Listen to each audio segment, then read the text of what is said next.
एक रोज़ मेरी अम्मी का फ़ोन आता है। फ़ोन उठाते ही वो अपने सवालों की लहर मुझ पे छोड़ देती है। क्या कर रही हो? पढ़ रही हो? क्यों पढ़ रही हो?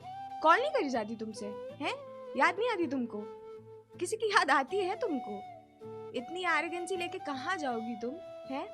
और ये इतनी पत्थर दिल कब से हो गई हो तुम? आफरीन मेरा बच्चा, प्यार क्यों नहीं होता तुमको? Why don't you get attached to people? हाँ, वगैरह वगैरह। जब ये सवाल ख़त्म हुए तो एक संजीदा जवाब की फरमाइश आई। जवाब था मेरे पास, लेकिन अचानक से मेरा गला सूखने लगा और कमरे में हवा कम पड़ गई।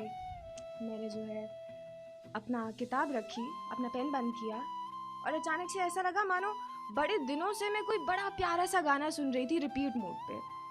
पर अब उस गाने को बदल देना था या बंद कर देना था। अब वो बहाने काम नहीं आने वाले थे कि अच्छा बस एक बार और, अच्छा बस एक स्टैंजा और, अच्छा एक धुन और। नहीं, अब गाना बंद करना था। अब इन बेबुनियादी सवालों का जवाब देना था। तो मैंने लंबी सी सांस ली और एक बड़ी नाकामयाब सी कोशिश की उनको चुप करने की। मैंने बोला, अच्छा आपको और नाना को भी तो मोहब्बत हुई थी, हैं? क्या मिल गया? दोगले लोगों, झूठे वादों और अकेलेपन के सिवा क्या मिल गया? चलो आप लोग झेल गए, मानती हूँ मैं, पर आप झेल गए क्योंकि आप झेलना चाहते थे, मैं नहीं झेलना चाहती। समझ रही हैं ना आप? मुझ में हिम्मत नहीं है। मेरे जैसे लोग जो बज़ाहिर इतने पत्थर दिल, ठोस और मजबूत दिखाई देते हैं, मेरे जैसे लोग जो दम भरते हैं कि भाई हमें तो कभी मोहब्बत हुई ही नहीं, मेरे जैसे लोग जो ये दावा करते हैं कि हम इस ज़िंदगी को अकेले बिता सकते हैं, हमें किसी की ज़रूरत नहीं है, मेरे जैसे लोग जिनके लिए मोहब्बत में ना पड़ना किसी जीत से कम नहीं है, मेरे जैसे लोग। अम्मी, मेरे जैसे लोग हम अंदर से बहुत कमज़ोर, बहुत ही खोखले, बहुत ही गरीब और बहुत ही बुज़दिल होते हैं। हम नहीं कर सकते, हम नहीं झेल सकते। हमें वल्नरेबिलिटी से डर लगता है, यू नो, रिजेक्शन से डर लगता है। मेरे जैसे लोग, हमारे पास मोहब्बत करने की जो कीमत चुकानी होती है ना, वो कीमत चुकाने के पैसे नहीं होते। मसला ये नहीं है कि हमें मोहब्बत होती नहीं, मसला बस ये है कि हमारी जेब खाली है।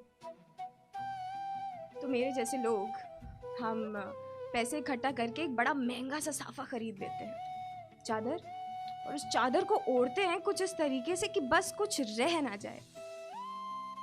इंटेलेक्चुअलिटी, बोल्डनेस, डिटैचमेंट, फलाना ढिमाका से बुनी हमारी ये जो चादर, हमारा ये जो साफा है, ये हमें वल्नरेबिलिटी और रिजेक्शन के डर से बचा देता है। पर्सनली मुझे ये साफा ज़्यादा खुश नहीं करता, बिल्कुल भी नहीं, लेकिन ये मेरी ईगो सेटिस्फाई कर देता है, तो ठीक है, चलता है। क्योंकि मेरे जैसे लोग या मुझ में आपके और नाना के जैसे मोहब्बत करने की हिम्मत नहीं है। समझ रही हैं ना आप? फिर 1 मिनट तक ना इधर से चूंगी ना उन्होंने कुछ बोला। थोड़ी देर बाद आवाज़ आई कि पर बेटा कब तक? और रोते हुए उन्होंने फ़ोन काट दिया। हर रात की तरह उस रात भी मुझे नींद नहीं आई, पर एक अलग चीज़ हुई। उस रात मुझे एहसास हुआ कि अब शायद मैं भी ये गाना सुन सुन के थक चुकी थी। ये गाना जो मुझे बार बार बताता है कि मेरा रोम रोम खाली है, मेरे सारे ख्वाब जाली हैं, ये गाना सुन सुन के अब मैं पक चुकी थी। अब मैं ये गाना बदलना चाहती थी। तो मेरे प्यारे रंगरेज, आज मैं कलम उठा रही हूँ और तुम्हें ख़त लिख रही हूँ।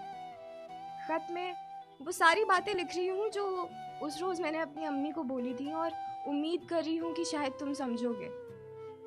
तुम्हें दिलासा दे रही हूँ कि इंशाल्लाह अगर इस ज़िंदगी में तुमसे मुलाकात हो जाती है ना, तो मैं मुस्कुरा कर तुम्हारा इस्तकबाल करूँगी और तुम्हें बाहों में भर लूँगी।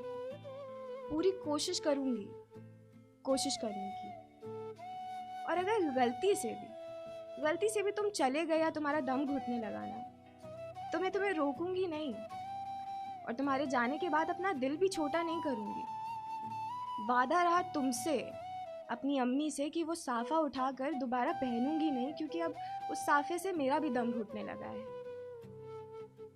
ये वादा रहा मेरा। अपनी अम्मी से और तुमसे, मेरे प्यारे रंगरेज। शुक्रिया।